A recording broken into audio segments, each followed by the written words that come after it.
Well, good Monday morning. Welcome to the WLBB Community Voice here on News Talk 1330, FM 106.3, streaming live online at newstalk1330.com. This morning we're on the News Talk 1330 WLBB Facebook page. Maybe we're on the King Country Facebook page at the same time as well. And if not, we'll be on there shortly. If you're listening to us in Haralson County and see my handsome young guest on there, you can do that. His name is Stacy Williams. He is the sheriff of Haralson County, kind enough to come and talk about his current campaign for re-election on this morning's Community Voice program. Today, 1 week from today, is early voting for the May 21st general primary elections. If you're voting for sheriff in Haralson County, I believe you need to ask for a Republican. Is it a partisan ballot or not? It is. Well, you got the Republican. It's the Republican and Democrat. You got to. What people don't understand is a lot of people say, "Well, I'll be there in November for you," and I said, "Well, I hope you're there in May." And it's the Republican primary, Democratic primary, which in our race we don't have anybody running on the Democratic ticket. So you got to ask for a Republican ballot if you want to vote for sheriff in Haralson County. If you want to vote for the sheriff of Haralson County, you've got to ask for a Republican ballot. That is the point to be made, and it's. I don't think there are any Democratic races. No. Maybe for U.S. Congress. Yeah, for Congress there might be that. I think that's the only race that a Democrat can vote. This is where all your county elections, from clerk of superior court, probate judge, judgeships like on the superior court bench, magistrate judge, sheriff. And then Board of Education and then all these others. Right. So yeah, you're right. You have to vote in the May election. Early voting starts the 29th. You got Saturday voting on May the 4th and May the 11th. People that can't make it during the week to the county courthouse. Early voting's always at the county courthouse. And in the state of Georgia, you early vote for 3 weeks prior to the election. And the first 2 Saturdays are early voting too, right? Yes, May 4th and May 11th. All right. Let's start off with the lob here, Stacy. Why are you seeking re-election? Look back on your 4 years. Did you, what initially got you to run? Mm-hmm. Do you still feel that same way? Why are you seeking re-election? I do. All right, so little history here. So I ran for sheriff the first time in 2012 against Sheriff Mixon. That was about a 1.5 to 2 year campaign. I lost by 1,200 votes in that election. I took the 2016 cycle off, and when Sheriff Mixon decided that, hey, I'm going to pull the plug, I'm going to retire. It takes a lot to run for a political office like this. I wish it wasn't political, but unfortunately it is. I've been in law enforcement 33 years. I'm a service-oriented type person. That's what I've always done the majority of my life. I love helping people, and I believe in the rule of law. And it's just something I felt strong about. So I ran in 2018 or 2020, but we started campaigning. We had a total of 5 candidates, and we started campaigning in 2018, and it just seemed like that was the longest period in my life. We come down to the primary. I got in a runoff against my competitor, ended up winning the election and becoming the 28th sheriff of Haralson County. So for me, this is a lifelong dream. I've committed myself to doing this, the self-service. I've devoted my life to the requisites that it takes to be a sheriff across the state of Georgia, from school to education. We got the experience. And at the end of the day, I want to make a difference for my county. Since I've been sheriff for 3 years, well, over 3 years now, we've made a lot of changes. We've had a lot of accomplishments, and we've done a lot of good for Haralson County, and I'm very proud of that right there. The people of Haralson County now has got a sheriff's office that they can be very proud of. Not that it wasn't before, but from what we've done, we've got out here, we've tackled the problems, we've tackled the crime, we went after the drug dealers, we went after the stealing. And the county's in a lot better shape than it's ever been right now. People are happy. When I get out across the county and I talk to people, and I talk to a lot of people are happy. Do we still have a lot of things to do? Yes, we do. But we're in the service organization of helping people, and we've helped a lot of people. Look at our jail. We're tough on crime out on the street because we want people to feel safe in their community. And it takes a lot. And my people, it ain't just me up here. Yeah, I sit at the head of the table, but my workers are the best of the best. I mean, they get out here and they work hard. They pour their heart out. They're dedicated to serving the people of Haralson County, and we made a lot of changes, and it's good.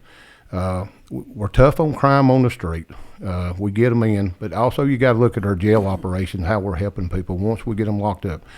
All the different programs that we've started, all the programs that we're doing for people, from educating. We got religious services in our jail in the last couple of years. We've had over 63 get baptized and found God. This is a major change in a person's life, whether you're a believer or a non-believer. This changes hearts and minds, and it cuts down on recidivism. We've done, I think, 44. We helped them get GEDs in there. Now they can go out and get a job to where they can turn from stealing or doing whatever they're doing. Now they have a chance on life. We partner with Your Haven in our jail. They come in 6 hours a week, and we do recidivism training in our jail. And Your Haven is, and I'm gonna brag on them, Your Haven has done awesome for the citizens of Haralson County. We do have a drug problem in the county. We have an addiction problem in the county, and they have tackled it and just done phenomenal. Last month they helped over 1,600 people with the problems. So when we do this right here, and then we get our education, we put in an educational program into our jail. We've saved the taxpayers $1.9 million since March of 22 on that. It ain't cost taxpayers nothing. We make these partnerships, and we bring this education in, and all we're doing is we're tough on crime on the street. We're finding the violators. We're bringing them to justice. But when we get them locked up, we're educating them, and we put them back out on the street to where they don't re-enter the field of making violations. And it's called recidivism. There's the recidivism rate doing it, and it's a win-win. It's like a 3-tier system. And then when you got Your Haven in here working with them, we help them get jobs when they get out. I talked to a guy the other day. He went to work with a company down here in Carrollton making $20-something an hour. He's got benefits now. And he told me, he said, Sheriff, I'm tickled today. I thank you so much for what you've done. This is what we do. We change people's lives. We're here to help people first and foremost. So for me being sheriff, why am I running? I want to help the people that I serve. And we've done that multiple times, and we got all kinds of, we just started the Haralson County Crisis Response Team. I don't think mental illness is somebody with mental illness should not have to be locked up in a jail because they can't help it. That I am steadfast against that. We've done everything we can do within our limits to help these people, to get them the right help that they need. And we're going to do that. We're going to continue to do that. Substance abuse. This program is designed to do that. And this doesn't cost taxpayers anything. We're working off the opioid grant money, or I guess lawsuit money, from each county and city gets. The commissioners partnered with us on that to fund this program, and it's all to help the citizens that we serve out here. And it's a pilot program right now. We're getting it started. We are helping a lot of people. Again, Your Haven, they're our mainstay on it right there, getting them the help. So we're doing a lot of things across the county. Let me go back to the crisis response. How long has that been in action? Just this year? Yeah, middle of February. We started about February the 15th. We got 2 people. We got 1 deputy assigned to it, Paige Atkins. She comes from her background. And then the lady that works for Your Haven, she's like a peer counselor. They work in our jail. They work with them in our jail, and they work with them on the street. They get referrals, and they go and see them. They get them brought into Your Haven. So there's different mechanisms of how they can help. So Carroll County, they put out, I believe they've been doing that for 2 years. They put out stats at the end of each year. And no matter what the number of calls they went on, for the first year, I think it was just 1 person that was actually taken to jail. I mean, you can't say that everyone in that call typically would have gone to jail without them, but to suggest that it resulted in 1 person just going to jail. I mean, do you have any similar stats like that? It's only 2 months, I know, so maybe I don't have the 4 stats calls. No, we have helped people. The problem we got is we live in rural West Georgia. We don't have these services available like you would when you get in a metropolitan city. So as we go forward, we will have these stats, and hopefully it's going to be good stats. And again, the purpose of this right here is to help people. It's not to bring them to jail. And the way the system works now is you just about have to put a charge on them when they come in to get them the help through the court system. And unfortunately, that's what we're trying to change. They should never, if they have a mental problem, like a lot of people do, when they have that problem, jail is not the answer. And I'm steadfast on that. We are here to help these people. It's just, I feel like that when you lock them up like that right there, and there's been several other cases, I've been on the news about it, I feel like people's rights are being violated, and we stand against that right there. And we're not going to do that. We are not, I'm going to fight for that. We're not going to violate people's rights, but sometimes we get put in positions. The only way we can help them, we have to go around the mountain. By having the crisis response team now, we find alternative ways to help them without locking them up, and that's a win-win situation in getting them the help they need. Sheriff Stacy Williams, our guest on this morning's Community Voice program. The time right now is 8:40. Can't help saying I'm distracted by the white uniform and the shiny gold medals, especially the one with the tarantula there above your name there. That's not a tarantula. That's a SWAT pin. Yes, sir. I earned that. And that's a 2-week school. I'm very proud of it. But no, it's not a tarantula. 5 feet away from you. That's what it looks like. All right. Sorry. Hey, time right now is 8:41. We'll take our first break and come back and continue our conversation with Stacy Williams, our guest on this morning's Community Voice program, seeking re-election.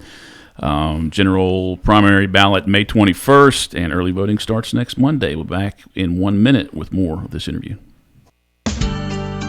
Health is a journey. It's making better choices, even when it's not easy. It's taking care of yourself and the people you love. At Tanner Health System, we're there for you with every step, with primary care, heart care, cancer care, women's care, orthopedics, surgical services, and so much more. We're dedicated to helping you live and feel your best. So let's get on that journey to health. You've got places to be for many years to come. Find us at tanner.org. The AP Scholar Journey at Oak Mountain Academy is designed to provide students with a clearly defined advanced placement curriculum track to earn a series of distinctions upon graduation. This journey enables academically prepared students to pursue college-level studies throughout 17 AP courses in 5 subject categories while enrolled at OMA.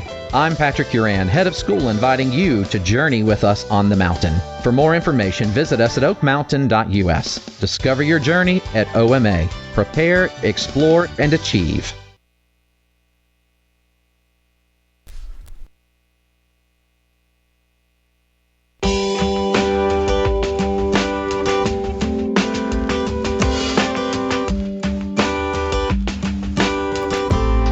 Welcome back to the WLBB Community Voice. My name's Colin Worthington. My guest this morning is Stacy Williams. He is Sheriff of Haralson County, as he's in the middle of a re-election campaign. Early voting again starts Monday. 2 challengers, John Daniel and Wade Williams, both with extensive law enforcement careers. And I'll tell you, we had John on the program on Friday, and he talked about the reason, some of the reasons that got him to seek this seat. He is he's on the Board of Commissioners for Haralson County. I'll tell you, and to quote statements from him, it says, over the past 3 years of holding that position, we've had a hard time with the Sheriff's Department. We've increased that budget year after year, but yet at the end of every year, there's substantial budget overages. What say you to that statement? When we produce a budget, the first 2 years, I would say this, when we came in 2021, we produced a budget. And when we produce a budget, we start our process in February and March of each year. So we're sitting here trying to forecast what we need. And as everybody knows, we've been through COVID. Inflation last year got up to like 9.5% here in the state of Georgia. It's been tough. Even other sheriffs across the state of Georgia, other public safety, whether it's chiefs, police departments, or whatever, I would say, yes, the budget's went up, but there's different reasons why it's went up. The first 2 years, like when I came in January 1st of 21, the sheriff then, he had requested $5.2 million. I think it was put out that my budget when I started out was $4 million, which is incorrect. Sheriff Mixon had asked for $5.2 million, and the Board of Commissioners awarded him $4.6 million. So when I came in, my budget was $4.6 million. That first year, at the end of that year, because I came in half the time with Sheriff Mixon, both of us together, the total budget, we was over the allotted budget from the Board of Commissioners by $234,000. If the budget that was requested during that time, we was well below that requested budget. So in a sheriffing business, the sheriffs do not work for a board of commissioners. We work for the people. We tell the board of commissioners what we have to have to run our agency because we have constitutional mandates. Being a sheriff is not like running a police department. Totally, we have law enforcement duties, but we have total different duties. The sheriff gets his mandates through the state of Georgia Constitution. And I will say this, that when we put things in our budget, it's because we have a wide range of things. I have about 64 items in my budget. It's a multi-million-dollar budget. We have, when we come in, we forecast, we go back and look at our budget 3 years prior. If I took my budget this year and I looked at it last year and I didn't change nothing, based on the consumer price index, I would have to raise that budget at least 3% just to have the buying power that I did last year. All right. Last year, it was really bad, but the last 2 years, we have been way under budget, the budget that we requested. But now last year, it was inflation got up to 9.5%, and where we're over budget is we had like food in the jail. When I came in, we were spending $10,000 to $15,000 a month for food for inmates. I have 4 budgets. I got a jail budget, a courthouse budget, a sheriff's budget, and also I have a drug task force budget. So I have 4 budgets. But as it relates to where we had overages last year, we were, and I'll review my notes because these budgets are so massive. I mean, it's just massive. You can't remember all these numbers.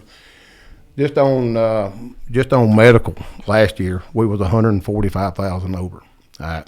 We had a budget of $300,000 that was set in. 3 inmates last year when they come into custody. One had a brain aneurysm. He was in Grady Hospital for a month. They don't have no insurance. The law dictates you have to pay for that. The county is responsible for that. We get it at Medicaid rates. So we do everything we can to lessen it.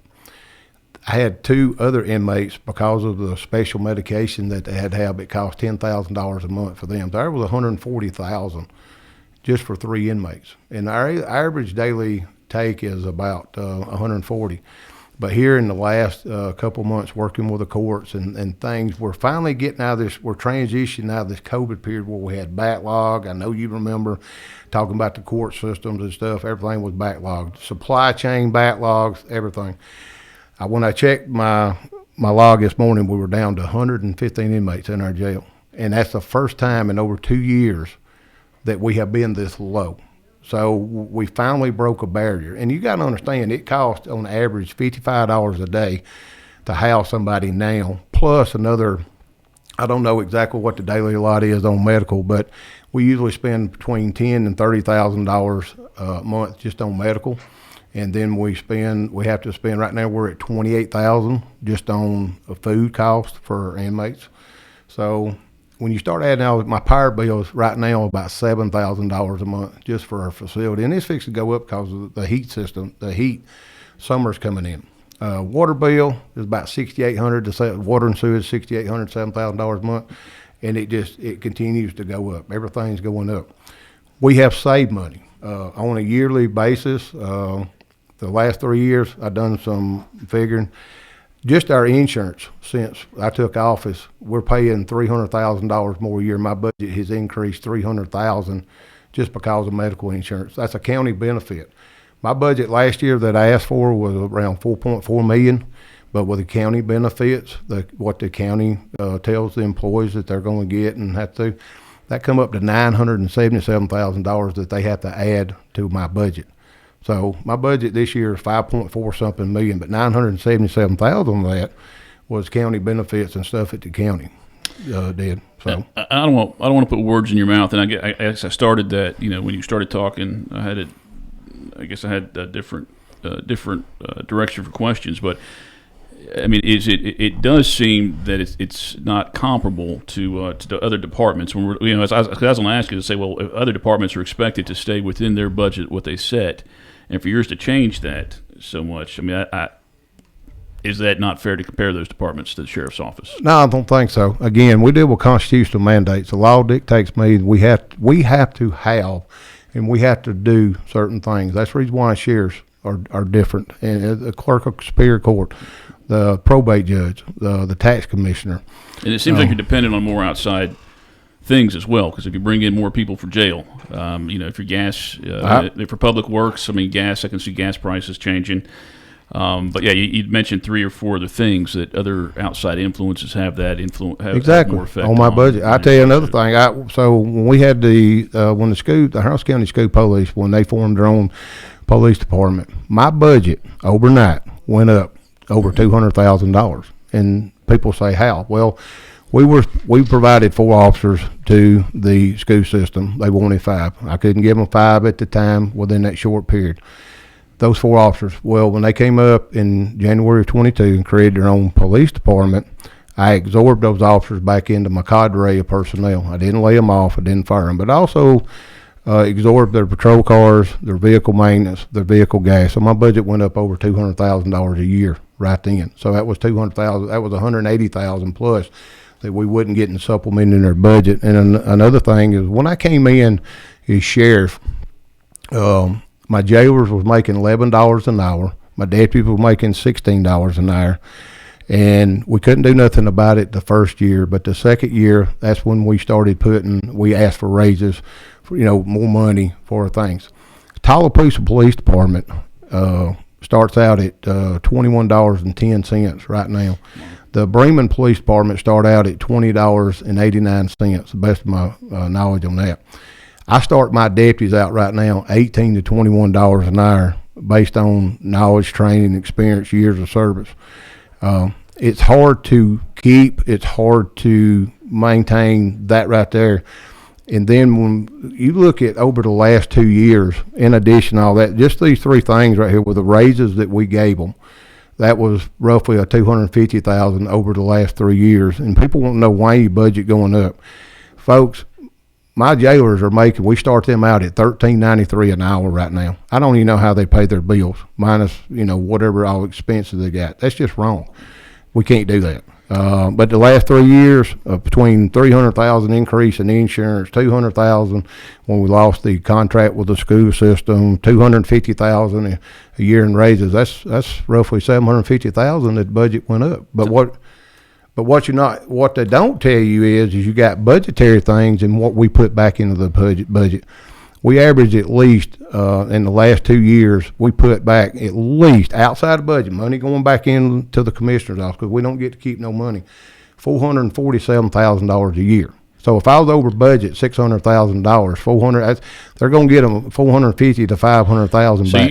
And what is that coming from? The $450,000, is that from tickets and everything? That's everything. And that doesn't go back to the sheriff's office? No, everything. Under the law, I can't keep no money. Everything that we receive, it goes back in. That's the front office. People come get accident reports. People get MVRs. People get criminal history. Dispersed throughout the general fund then? I guess that, like I said, it goes back to the commissioner's office. All right, we got about 5 minutes left in the show, and I wanted to at least ask you one more question. So let me take our final break here and come back and conclude our conversation with Sheriff Stacy Williams, our guest on this morning's Community Voice, News Talk 1330, FM 106.3. Health is a journey. It's making better choices, even when it's not easy. It's taking care of yourself and the people you love. At Tanner Health System, we're there for you with every step, with primary care, heart care, cancer care, women's care, orthopedics, surgical services, and so much more. We're dedicated to helping you live and feel your best. So let's get on that journey to health. You've got places to be for many years to come. Find us at tanner.org. The customized academic scholar journey at Oak Mountain Academy is individually designed to provide students with a personalized, clearly defined academic track that earns the student a series of distinctions upon graduation.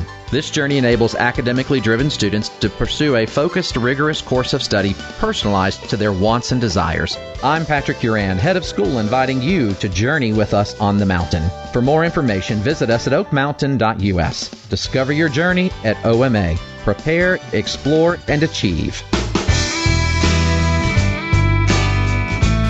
Alrighty, 5-5, welcome back to the WLBB Community Voice News Talk 1330, FM 106.3. My name's Colin Worthington. My guest this morning is Haralson County Sheriff Stacy Williams.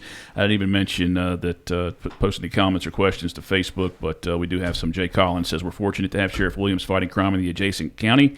Criminals, thugs, and degenerates don't respect county lines. Keep fighting the good fight in Haralson County. It's Jay Thank Collins. you, Jay. Juan Carlos Ferrero says, thank you for your service and your team's service. And Juan, I really don't have time to ask him another question because I'm being selfish and want to ask my question, but I apologize. Perhaps he'll go to the Facebook page and answer that for you. And then Keith Jenkins says, best sheriff ever. He's doing one heck of a job, and he has my vote again. So thank you guys for checking into the News Talk 1330 Facebook page. And this very well may be our last question because you do have the talent to elaborate.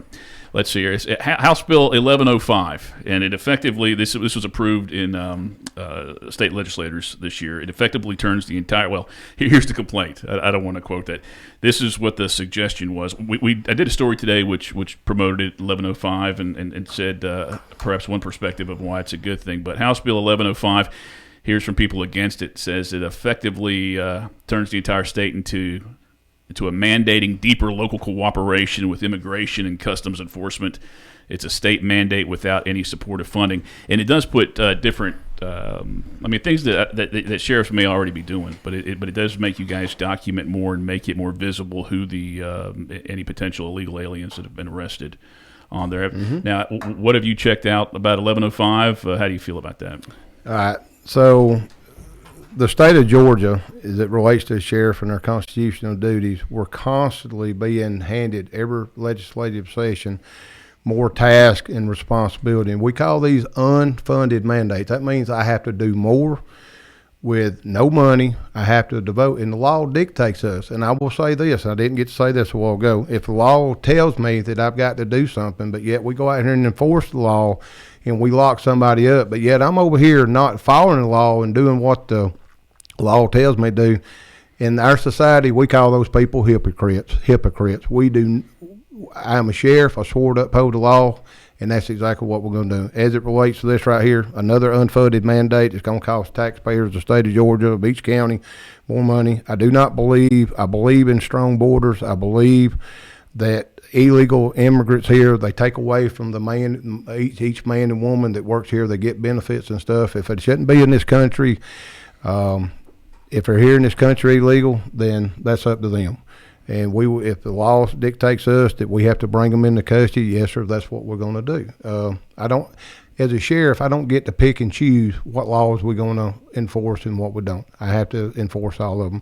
We do have a little discretion on some things, but something like this is something that we're going to do. And again, we've never experienced a lot of different things in the state of Georgia because of where we live and stuff like that. What we're going to do is, and the way it works is, we get a illegal immigrant in our custody. What we do is, the process is, in which we've been doing this for a long time, is we notify ICE.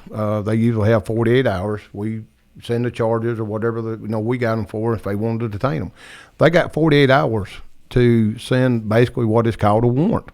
And at the end of that 48 hours, if they have not, and that's the Constitution, that's the law, and if they ain't send us a warrant, like a detainer warrant, in 48 hours, that person is going to be released. And that's what I wanted to make a point on as well, just so, on a local level, you guys don't catch flack for that. I mean, but if it's if it's a more violent crime or something like that, you do have that possibility. Yes, and let me reiterate, if we get somebody like this, whether or not they have, sent a detainer, when they go in, we will be on the phone with ICE and saying, look, guys, hey, the clock is running here.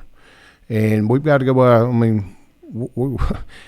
whether you're an illegal immigrant or you're a natural-born U.S. citizen, you have rights in this country. That's what separates us aside from these other countries.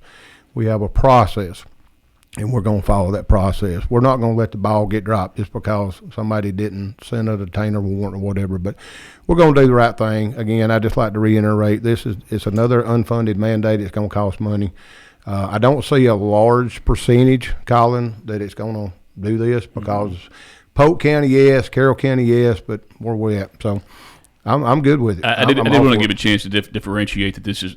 I feel that's more of a federal problem, but they're trying to do something on the state level. But all right, Stacy, thank you for coming out this morning. Thank you for watching. Thank you for listening to this morning's Community Voice program. Tomorrow, Lee Powers running for District 5, our guest on this morning's Community Voice at 8:30. Hope you tune in for that. Thank you.